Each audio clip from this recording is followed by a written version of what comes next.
Strategic Metals is a large-scale project generator with interests in more than 120 properties. I'm with CEO Doug Eaton.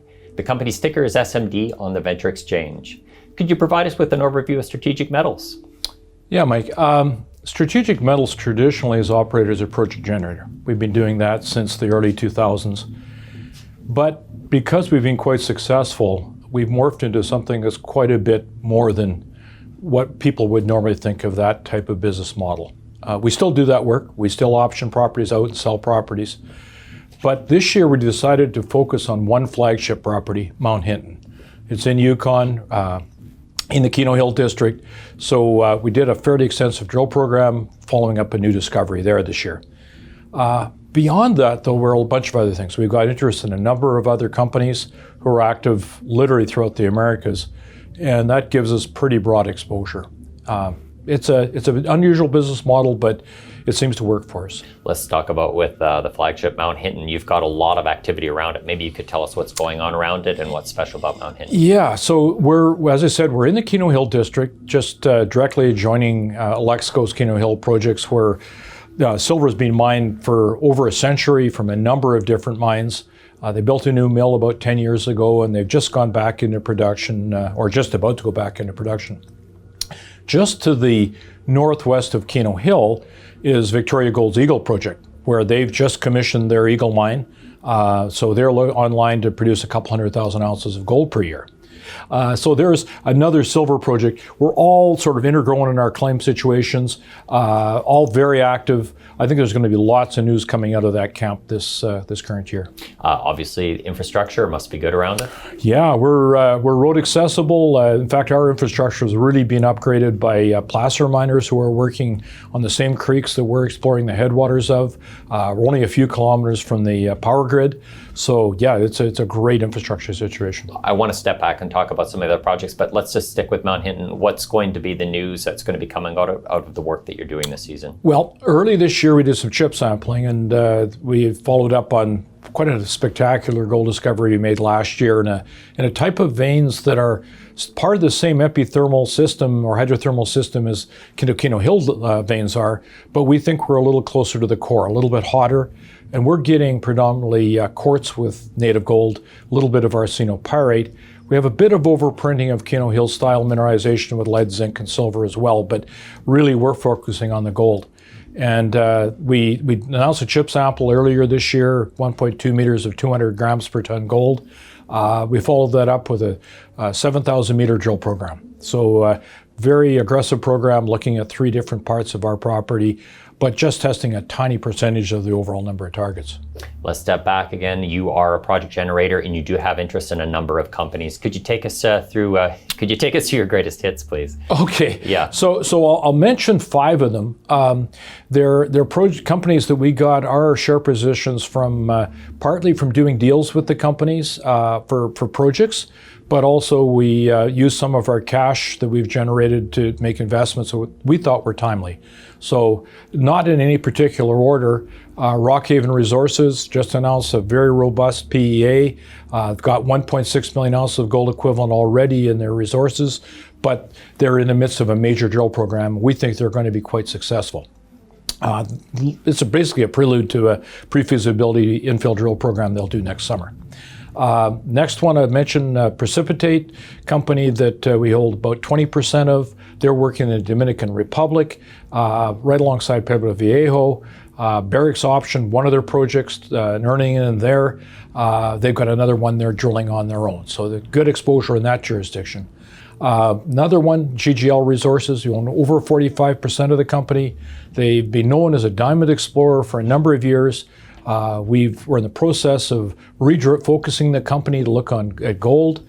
They've got an interesting project near Chemis in central BC called McConnell Creek, but the one we're really excited about right now is Goldfields in Nevada. And it's a past producer, very high grade gold mineralization and a camp scale exploration target. So very, very interesting situation for us. And maybe my personal favorite, because it's something completely different, is a company called Terra CO2.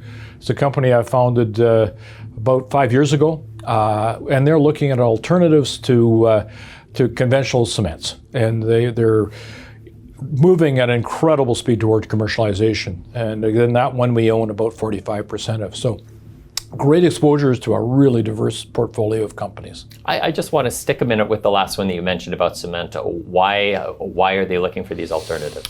Well, we got into it because I felt there had to be better ways to reclaim mines. And so we've started looking at ways of treating sulfide tails, and in the process of doing that, realized that the rocky material in our tails could be treated to create an alternative to Portland cement that was just as strong as Portland cement, could be produced as cheaper than Portland cement using waste materials from the mining industry and other sectors. But the other thing that happened along the way is we realized that because limestone wasn't the base product for the cement we were producing, we really eliminated the vast majority of the CO2 that was part of that process. So it's a cost-effective, environmentally friendly way to make cement. Obviously, cement plants also being a chief provider or chief contributor of CO2. 7% of the world's CO2 worldwide, going into the pandemic, that was what people claimed was the footprint. So if we can eliminate a big part of that, I think we've done some good for the world. And I think the mining industry should get some kudos for thinking outside the box for other ways of solving the world's problems that are beyond producing metals. You have a unique perspective because you have all of these interests in these various projects and these various companies that are moving forward. We're in the gold bull cycle right now. How has the business, how has the strategy changed? Oh, it really picked up since gold started to take off. The first thing for us is that's why we have a flagship project this year. Mm-hmm. We've always found in the past that when you get a robust market, you want to have something investors can focus on, and we picked Mount Hinton. Within our portfolio, we have 80 other projects that have got either silver or gold as their main commodity. So we've got lots of opportunities to bring in partners, and we'll continue to follow our conventional project generation model in that regard. But with a flagship property, if we're successful with our drilling, which I'm very encouraged by the visuals from it, if we can get the good assays to back that up, then investors will really move on it. And again, the other companies we've got exposure to have all got good exposures to gold. The fifth one I didn't mention before is Silver Range, one of the spin-out companies that we dividended out to our shareholders. They're working on a project. They just announced the other day that they'd found a 2.9 billion-year-old conglomerate up in Nunavut, right along the Arctic coast, that they own the entire unit basically in it. It's got gold and diamonds in it, which is a pretty special situation. You have a long experience in the Yukon, and you've had all of these interrelated companies that are working up in the Yukon. What makes it a great jurisdiction? Well, first of all, it's mining friendly. Like any jurisdiction, there are concerns about toughening environmental laws. That's true everywhere. But it's got a good social mandate. The Yukon government of Canada have concluded the land claims with the majority of the First Nations within the territory. It's got a long history of mining. There's very good support for mining. Infrastructure, as you mentioned before, is good. A lot of services available right there.